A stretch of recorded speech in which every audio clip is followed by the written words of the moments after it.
प्रशांत किशोर से चैलेंज कर दिए कि समस्तीपुर से आइए, चुनाव लड़िए, आपका ज्यादा हम देख लेंगे पावर क्या है। मगर वजीरगंज विधानसभा एक ऐसा विधानसभा जहाँ राजपूत की जनसंख्या काफी ज्यादा है। अब पिछले जो वर्तमान में भी विधायक हैं वो राजपूत समाज से ही आते हैं। तो इस बार जनसुराज के क्या कुछ माहौल है? ये भी जनसुराज हैं जो राजपूतों के टिकट देंगे या कुछ अलग? प्रशांत किशोर तावा बाजार में आए थे, जो वजीरगंज विधानसभा के अंतर्गत आता है। वहाँ तमाम इतनी सारी गाड़ियां और जनसंख्या पहुंचे थे। इसमें क्या कुछ राज था? पैसा पर लाए थे या सिर्फ प्रशांत किशोर को लोग सुनने आए थे? बिहार में चुनाव का सरगर्मी तेज हो गया है। सभी पार्टी अपने अपने चुनाव मैदान में कूद चुके हैं और करने के विषय में लोग जुटे हुए हैं। और हाल ही में वजीरगंज में आए थे प्रशांत किशोर, और गया में आने के बाद वजीरगंज का नाम कहीं न कहीं और ज्यादा चर्चा का विषय बन गया है, क्योंकि इतना भीड़ वहां पहुंचा हुआ था। जिनको पहुंचाने के काम किए हमारे साथ चंदन जी, वर्तमान में जनसुराज के वजीरगंज के प्रखंड के अध्यक्ष भी हैं। तो सबसे पहले इसे जानने के प्रयास करेंगे कि जो प्रशांत किशोर जी के रैली में जो इतनी जनसंख्या लेकर के पहुंचे थे, पैसा पर लाए थे या सिर्फ बोल करके लोग उनके सुनने के लिए आ गए थे? सबसे पहले स्वागत है सर। आपका भी बहुत बहुत स्वागत है।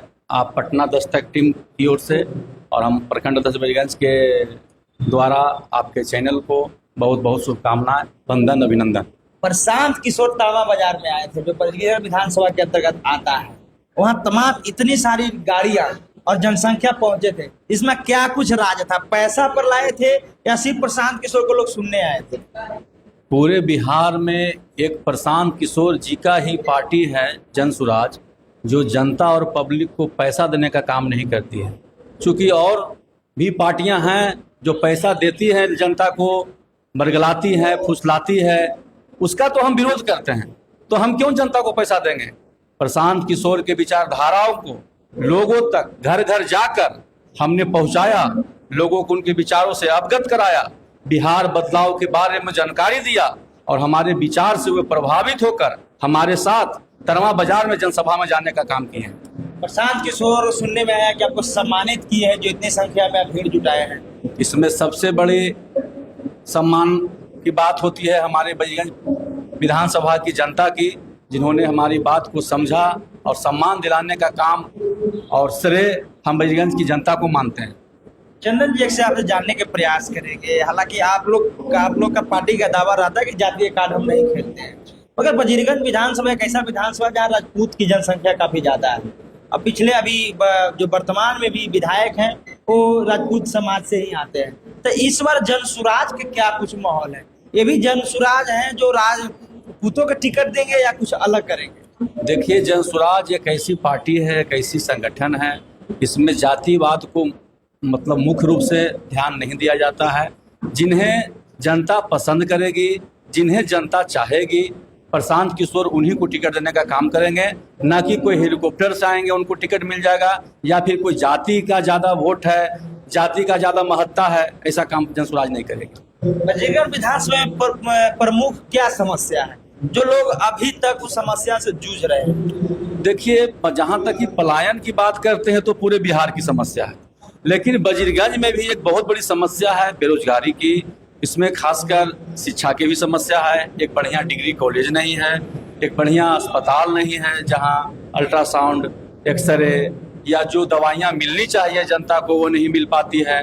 रोजगार की घोर किल्लत है। ये सब सारी समस्याएं वजीरगंज में उपलब्ध है।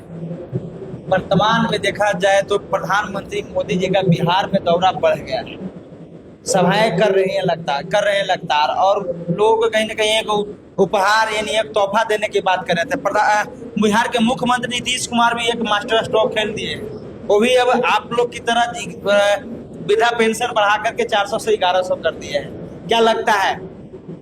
देखिए, हमारे आदरणीय मुख्यमंत्री नीतीश कुमार जी हमारे प्रशांत किशोर जी के विचारधाराओं से डर गए कि अगर हम 400 से वृद्धा पेंशन बढ़ा के 1100 नहीं करेंगे तो हो सकता है कि हमारी पार्टी तो गारंटी लेती है कि हमारी सरकार बनेगी तो हम 2000 रुपये वृद्धा पेंशन देने का काम करेंगे।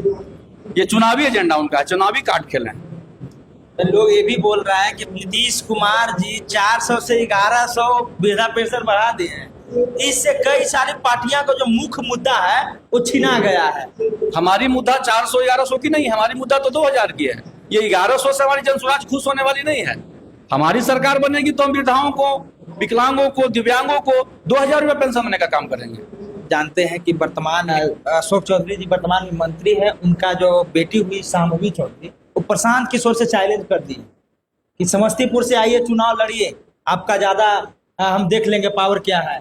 देखिए, प्रशांत किशोर जी से अगर कोई चैलेंज करता है तो समझिए यह हंसी का कारण है। प्रशांत किशोर जी जो 12 मुख्यमंत्री बना चुके हैं, एक प्रधानमंत्री बना चुके हैं, उनसे कोई क्या चैलेंज कर सकता है।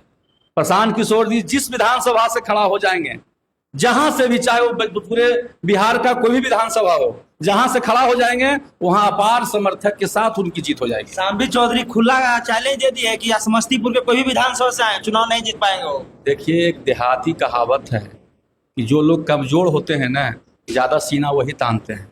प्रशांत जी को चैलेंज देने वाले की मतलब समझ रहे हैं? प्रशांत को चैलेंज देने वाला कोई अभी तक हुआ है? नहीं, सवाल ही नहीं है। क्या लगता है तो बिहार में क्या माहौल चल रहा है? बिहार में बदलाव होगा एकदम 100%। बिहार की जनता मन बना ली है, विकास की दिशा की ओर, परिवर्तन की दिशा की ओर, बदलाव का रास्ता अपना ली है। और बिहार में इस बार अलौकिक परिवर्तन होने वाला है और बिहार में हमारे जनसुराज पार्टी की सरकार बनने वाली है। चलिए, बाकी अब क्या कुछ सोचते हैं बिहार चुनाव के बारे में और शांभवी चौधरी के बयान के बारे में। और अभी हम खास करके बात करने वाले थे, खास करके बात कर रहे थे बजीरगंज विधानसभा, क्योंकि बजीरगंज विधानसभा देखा जाए ना तो एक जातीय का जो वहाँ जनसंख्या काफी ज्यादा था, इनसे हम चर्चा की है। बाकी आप क्या सोचते हैं कमेंट बॉक्स में प्रतिक्रिया जरूर दीजिएगा। मिलते हैं नेक्स्ट वीडियो में, धन्यवाद।